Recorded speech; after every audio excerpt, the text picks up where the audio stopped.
Сәлеметсіздер ме, балалар? Бүгін ежелгі заман тарихы сабағы. Сабағымыздың тақырыбы неліктен Александр Македонский скиптерді бағындыра алмады? Тақтаға назар аударайық. Суретте қандай тарихи тұлға бейнеленген және оның берілген картадағы территориямен қандай байланысы бар деп ойлайсыңдар? Жақсы. Қалай ойлайсыздар? Бүгінгі біздің сабақтың негізгі мақсаты қандай болуы мүмкін? Яғни сабақтың мақсаты Александр Македонский империясының скиптердің территориясына жасаған жорығының сәтсіз болуының себептерін анықтау.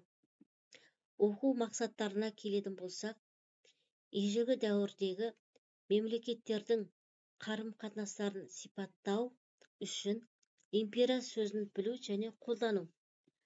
Жаулап алу соғыстары мен империялардың пайда болуы мемлекеттердің шекараларын қалай өзгерткенін түсіндіру. Бағалау критерийлеріне келетін болсақ, оқушылар империя сөзіне анықтама береді. Александр Македонский мен скиптер туралы біледі. Александр Македонскийдің скиптерге қарсы сәтсіз жорығын біледі. Енді балалар, Александр Македонский деген кім? Біз осы жерде Александр Македонскийдің ерлігі мен жауынгерлігі жайлы Абай атамыздың шығармалары бар. Яғни ол қалай аталушы еді? Дұрыс, сонымен ол Ескендір поэмасы деп аталады. Осы Ескендір поэмасында шығыс халықтарының Александр Македонскийға қойған аты бар. Яғни Ескендір Зұлқарнайұлы деп аталған еді.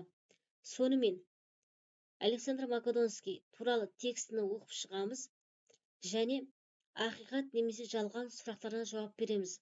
Тапсырманың критерийлері: Александр Македонскийдің өмірбаянын біледі, ол туралы ақиқат және жалған фактілерді ажырата алады. Тұжырымға келетін болсақ, Александр Македонский патшаның баласы дейді. Бұл жерде Александр Македонский атақты гректің қолбасшысы болғандықтан, ол міндетті түрде грек елінің патшасының баласы. Ендеше бұл ақиқат болады, дұрыс қой?